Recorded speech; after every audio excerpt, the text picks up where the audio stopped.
Well, agony, agony. No, but you might, on hearing the tale, you might not see it from that point of view. You might find it extremely amusing. What's the word? Golgotha. Ah. Do you remember? No, but I will, it'll be the first word I ask about. Oh dear. And it's all battery driven, isn't it? Yes. How neat. Yes, it's all battery driven. But not rechargeable batteries. They can be. Oh, that one is. Oh.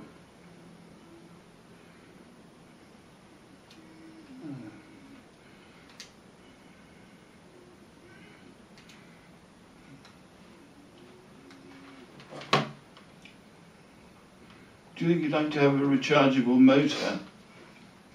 Why isn't this?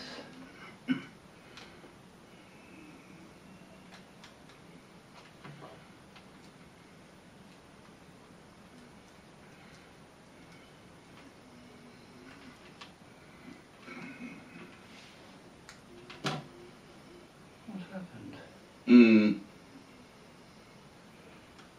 Technical glitches.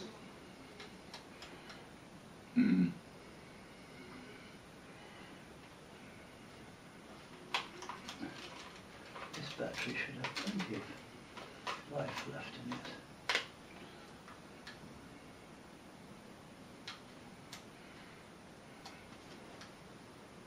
Must be dead. Have you kept it out in the cold for a while? Well, you know, I didn't bring any fucking batteries. Well, put it on the radiator for a while. Heat it up. Unless they're in the bottom here. Bollocky bollocks. The one, you know, I charged that up carefully and it's recording, fuck it. I might have to just record you on TV.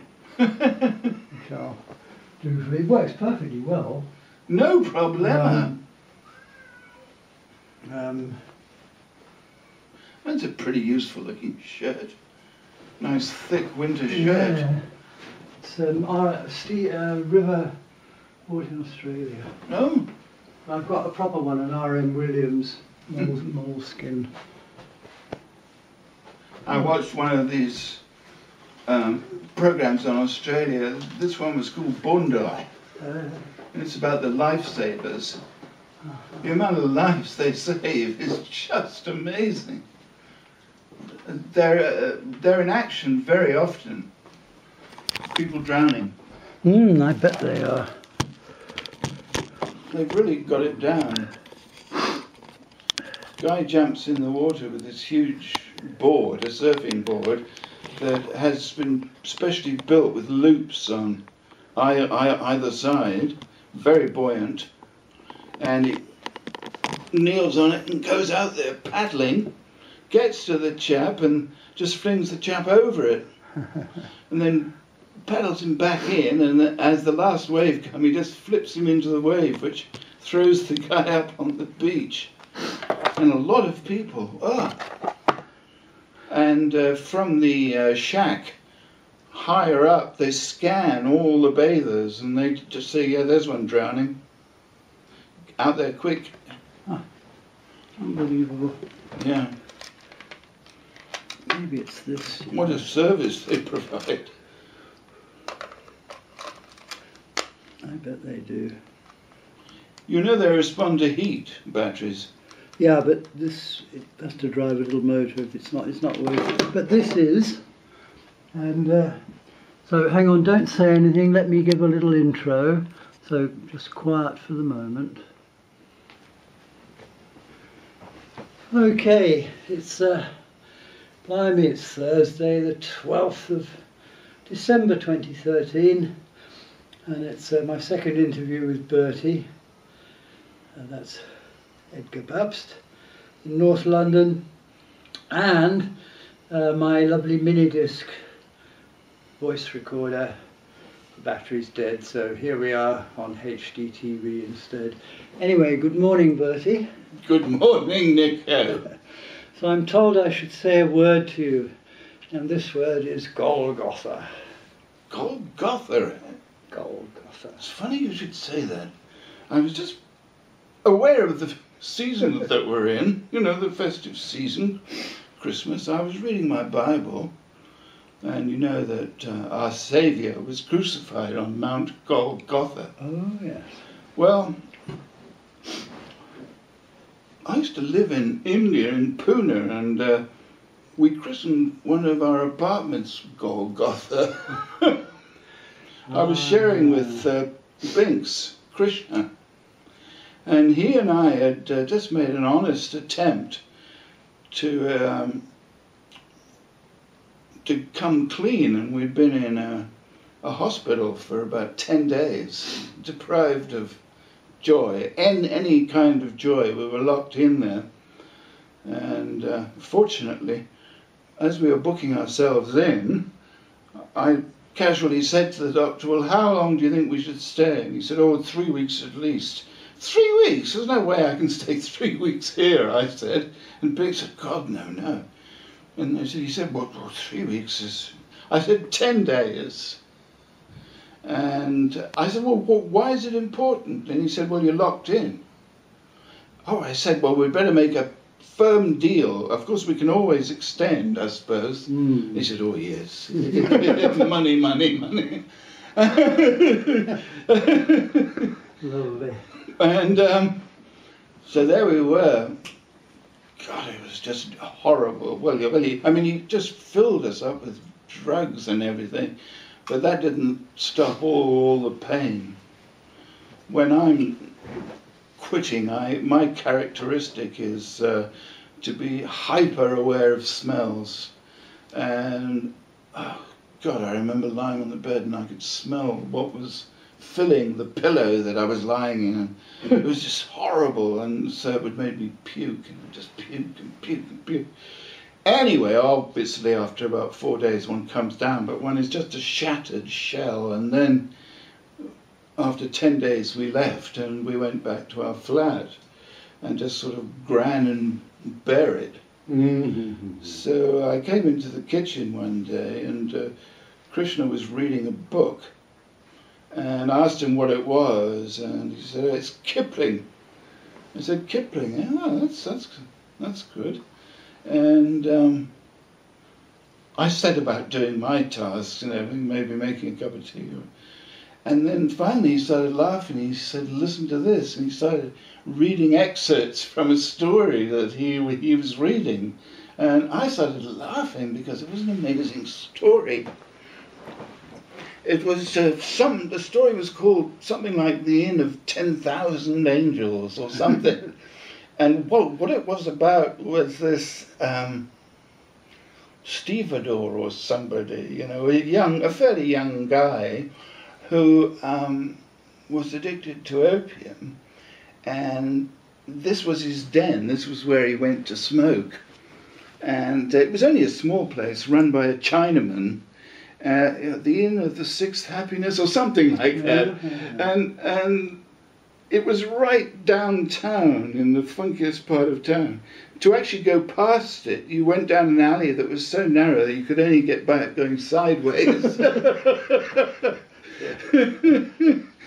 So, as I say, it was run by this Chinaman, and he didn't have many clients. He had this fellow, and who was a constant, and the other clients were changing, and you know, they might be 2 Afghans, or you know, a banker, or a field labourer, or just somebody, and the Chinaman would mix up his pipes, and it was this young man's will that he just stay there for the rest of his life, because very fortunately for him, in Calcutta, where he came from, and this wasn't in Calcutta, he had an aunt who left him 40 rupees a month.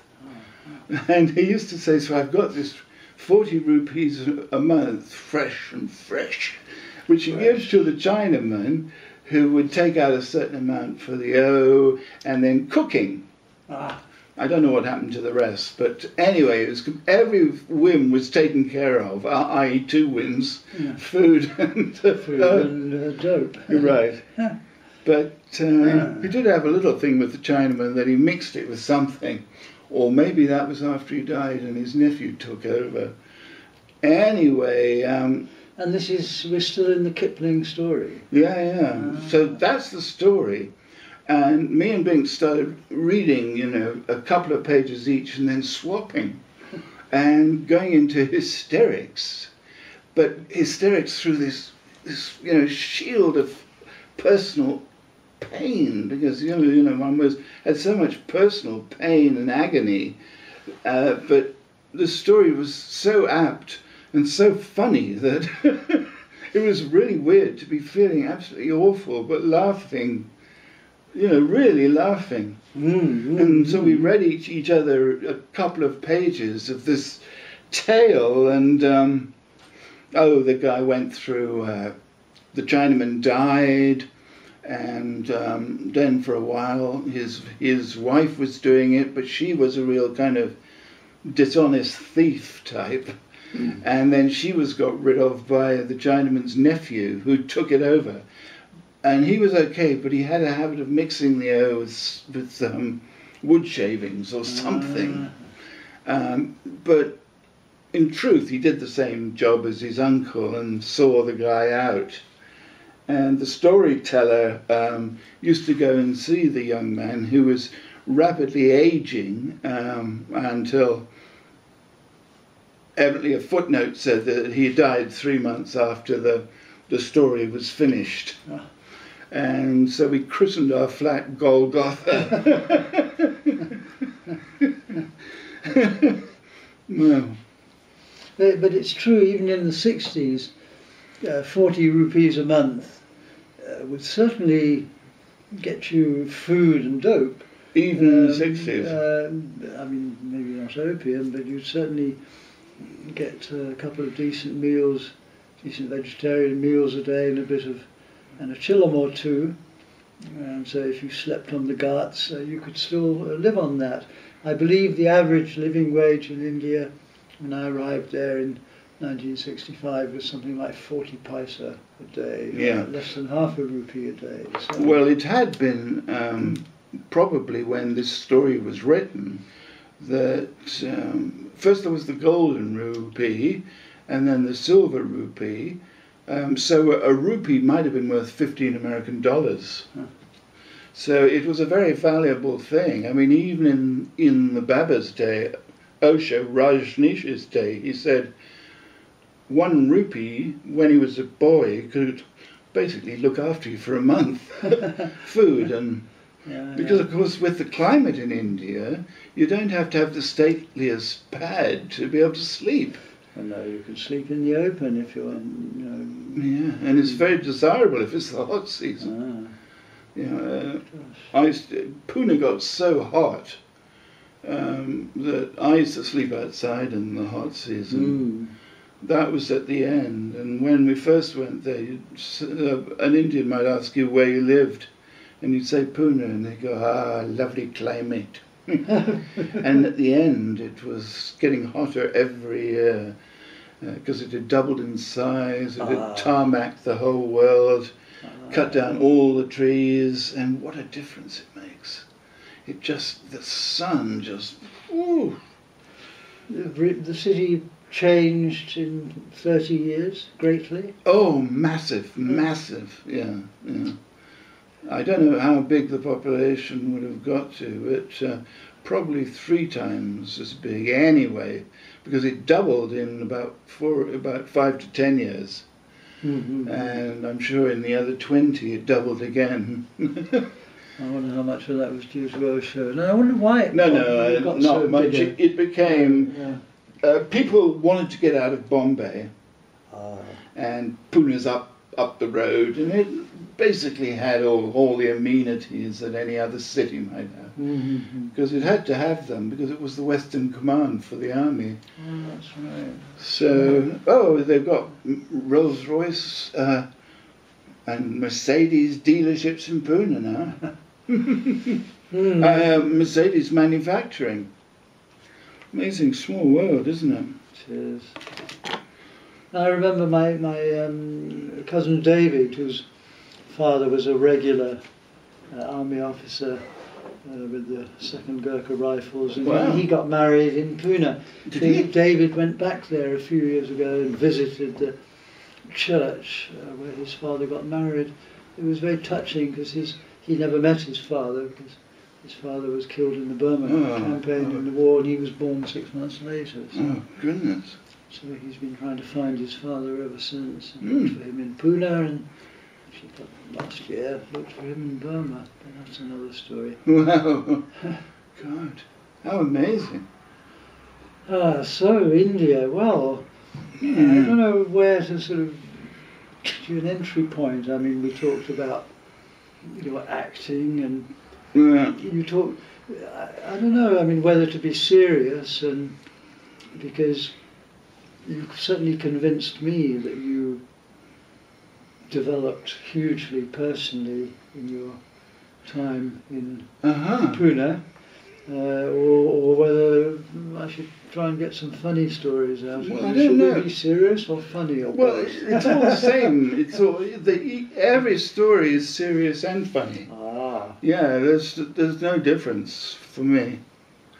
It's all both. well, Yeah. think of one. I don't know, an Osho story, a Rajneesh, a Bhagavan Rajneesh story. Bhagavan. I mean, I'll tell you a story I heard, which was from someone who was staying there at the time, and one night Bhagavan was asleep in his bed, and suddenly there was an enormous rending, crashing sound up from the ceiling, and this woman flew through the ceiling and landed, unfortunately not on him, but on his bed. And she crawled up into the ceiling rafters and drilled a tiny hole so she could look at and admire her teacher at the night, but she fell off and fell through the ceiling, and these kind of things used to happen to him. I never heard that. How about his bodyguards? Did he have his sword-wielding bodyguards when you were there? Oh, well, that was at the end. Ah, So-called samurai, yeah. There was one interesting thing. One of the samurai was a fellow who arrived with his wife and child at exactly the same time as I did. And he was about 6'7" or 8" tall. And the whole time that he complained about being hungry. And he was always eating as much as possible. And he started working for this Italian ogre in the kitchen, and I came upon him once. He'd taken the sewer lid off, which was backed up, and he put on one of these gloves that goes right up to your shoulder. He had his hand in there through at least 2 feet of shit. And this Italian mama came up and stood with her hands on her hips and said, how are you going, Prince? Because he was Prince Wolf of Hanover, first cousin of Prince Charles. They went to school together, and this guy's mother was the Duke of Edinburgh's sister. good Lord. And he died. The samurais were doing exercises, push-ups, and he had an aneurysm, and he died. In the ashram? In the ashram, yeah. Oh my Lord. And his family came over, Prince George and his mother, the Queen of Greece or something. And but he was kept alive for a while on machines. And his girlfriend at the time was an old girlfriend of mine. It was a very cute Mexican girl. And so during the daytime they would sit on the lawn outside his room in the hospital. And she asked if I could come and be with her, because we'd had a great connection. So I spent a couple of afternoons there with his mother and brother, hearing royal tales. And I mean, they grew up, they both went to Gordonston, this very rugged school in the north of Scotland, isn't it? Oh my Lord, yes, absolutely, yes. Yeah. Cold baths before 6 o'clock. Indeed, indeed. Well, he had married a commoner Well, a very clever Prince Wolf. Prince Welf. Welf. Welf. W-E-L-F. Welf. Welf, yeah. Unser Princess. Well, no, he wasn't like that. He was he was a really nice guy. Really fine guy, I have to say. And I mean, his down spot, you were always in the doghouse, then you were elevated, and then down again. Your ego took such a hammering, you didn't know where to go. Like, this was generally to everyone. So his sort of down spot was, "How's it going, Prince?" As he had his arm literally in two feet of sequels, sacred shit. Seeker's offal, yes. And then he was hauled out of that and into this so-called exclusive band of guards who called themselves samurai. We all wore orange then, but they had these beautiful samurai costumes, but in the Sannyasin colours. Yeah. And he died, but it was in the family, evidently. But he had a daughter, and the daughter was one of the fairies in Midsummer Night's Dream. Oh, and we'd go on tour and be having orgies and so forth, and she'd wake up, she was 9, and she'd go, "Ooh, the smell." Well, one of the people in the play was also her school teacher. So she'd say, "Oh, the smell." And, you know, this teacher, my friend, would say, "Shut up, you bitch, you just want it too, don't you?" Oh, no. Paedophile seekers, stay away. Yes. No one ever touched her. But there were some amusing moments. I bet there were. Oh, yeah. Oh. Can't remember how I got into that, but... Well, I was asking about the bodyguards, and I mean, so many people have told me both wonderful things and quite awful things about Bhagwan and his ashram, and you know, it seems the most wonderful things happened and not very good things too. And I never know what to make of it. Well, yes, that was the thing where people who've been there don't really talk about it because they realise you could only have your own experience. I was over at Krishna's sister's one day, and she invited a couple of friends of hers over for dinner, and they were authorities on Rajneesh, and they quoted all the headlines from the Sun. I mean, they believe it. That we were totally taken for a ride, and they know that we were fucked. Like, you don't know, like looking at us, you know nothing, but we know it because we got it from the Sun. I mean, it is to weep. But the power of the press is amazing, and the stupidity and gullibility of people is unending. And I would say, in my observation, at least 95 of the sannyasins were like that. They will be tenderly led by the nose as asses are. Yeah. But there were 5% who were different, or a percentage. Maybe. And in what way were they different? Well, I don't know. Better judgment? No, I can't say, because the more I think about it, I don't know if there were any. Well, I know some really nice people who were there and who've got through to their 60s and are interesting, and people who I enjoy being around. Right. You know, I can't say what... And they all claim to have benefited from their experiences with Osho. That's very the much, thing. yeah. I haven't met anyone who spent time with him who said, "No, I really wish I hadn't met him." You know, they all say, "I'm really glad I met him. Even if it ended up like shit, even if this and that happened, I'm still really glad I spent time with him." It was really something, I'm telling you, it was magical. It was really magical. Very lucky, very lucky. Unique experience, I should think. I mean, I don't know, that's what I'm saying, I should think. I think so. God, he was...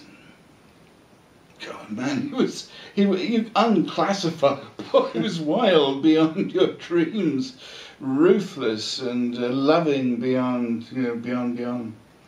Yeah, it was pretty wonderful, but you needed a lot of guts to stay in there, because it could be absolutely a piece of joyous cake for a while, and then you were going to get the boot. And you mean the boot from him, or from one of his hench people, or hench people, or from inside? Perhaps? Because he just sat in his room all day, didn't do anything. I mean, he came out. He did a lot. He came out and talked, but he didn't really deal with individual people. Like the office, could change your job and this and that and this and that. And that was important, was it, what job you had? Not really. What happened? You got given jobs when you got there, a job? In India, if you wanted to work, you went in and said that you'd like to work. On the ranch, everybody worked. God, it was a rugged place. It was this sort of high desert in Oregon. Juniper and sage. The first time I went there, the wind was blowing, literally sagebrush was rolling through town. That's the real cowboy symbol, isn't it? Sure was. That old ball of sagebrush. Yeah.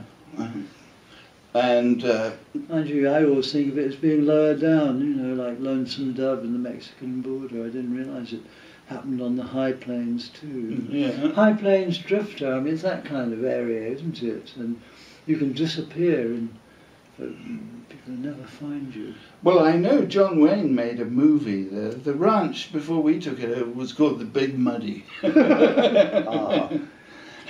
Great name. Yeah. God, there was a stream, and they blocked it off and made this big lake.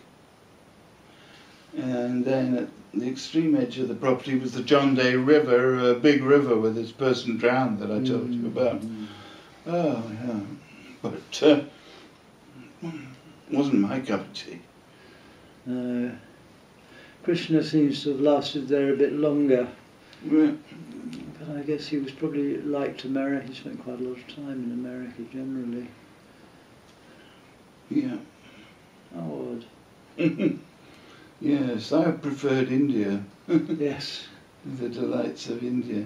I liked how you could walk out of the ashram, be in your own world for a while. The ranch, you couldn't leave.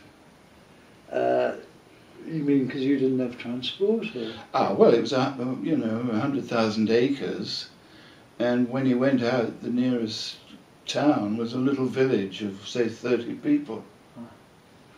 There was nowhere to go. Yeah. I mean, Pune had a few more exotic delights. It did. Since imagine. Yeah. When you got to know it a bit better.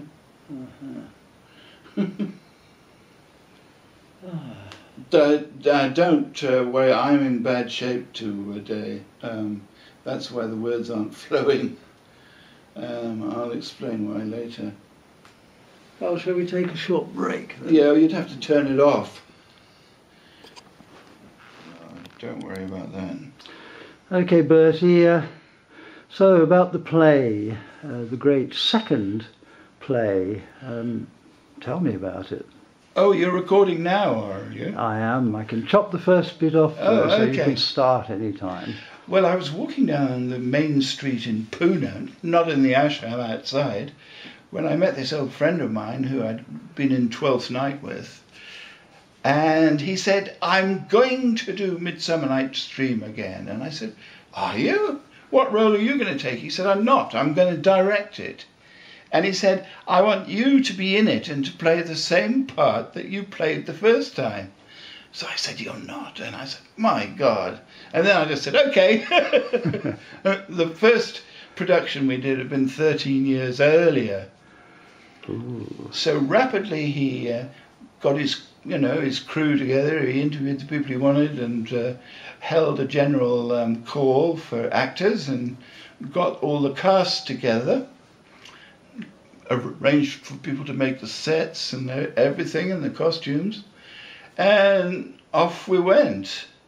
And we were allocated a nice place for rehearsals and so forth, and it was going along good. And then the most difficult parts in Midsummer Night's Dream are the lovers. And if they're not good, the play fragments, so it's very important. And he wasn't giving the lovers enough rehearsal time. They were doing the best they could, but they hadn't quite got it yet. There's a time when it sort of clicks. And the reason was that this Australian fellow who was very flighty and gay, oh, don't have a vapour, dear, and oh, he's in high dudgeon and all this sort of stuff, was creating a scene of his own where he was inventing an extra marriage. People being, you know, pulled by Nubians and everything, which did not this scene did not exist in the play. And so we had to approach him and say, look, you're blowing it. And he was very shocked, blowing it? And I said, yes, you're blowing it. And he said, why? And I said, well, you're not rehearsing the lovers. In fact, you're not rehearsing anybody. And he said, oh, you're fine, you all know it. I said, look, they haven't quite got it yet. It's a difficult part. And anyway, so he actually dropped the extra scene and rehearsed the lovers beautifully, and so they were well in control, you know, when the production came around. And while rehearsals were going on, he would sort of have scenes with various men in the cast. And of course we were staying in a religious institution, and before the rehearsals started at night, we used to go into a big hall and listen to the master, Osho Rajneesh, talk, except that our director was buying himself a bottle of rum and going to a local park and picking up the local brown boys. And so, well, it was all a bit wild. So anyway, it was all right on the night, and everyone in the whole ashram was very excited about it, because the ashram was empty at this stage, right at the end of the monsoon, and just at the very, very start of going into the winter season, which is when everyone comes. And so it was greatly looked forward to, and we put it on, and it was a sensation. I was playing the same part, which was quite strange, but it was very useful for relearning the lines, because you just have to dig a little, and, you know, lurking down there, they're still there. So it was easy for me at first, but the rest of the cast soon caught up, and there were people in there who had never done any acting at all, and they managed to squeeze meaning out of it that I had never seen before. I'd never even imagined. And so that's the beauty of Shakespeare. It just goes on and on and on, you know, finding more about it and seeing meaning in places that you sort of scuffed over. And it was just great. And it went good. So how many performances did you do? Only about 5. Uh-huh. And that was in Pune, right? Yeah, that was in Pune, in the ashram. We never did a show outside Pune, even outside the ashram at that time. Uh-huh. But the earlier performance, the earlier play... we'd been to Bombay. 13 years before. Delhi and Gujarat, we had our own bus and our own department to make the set, and our own costumier, who was very distinguished. Yeah, it was great.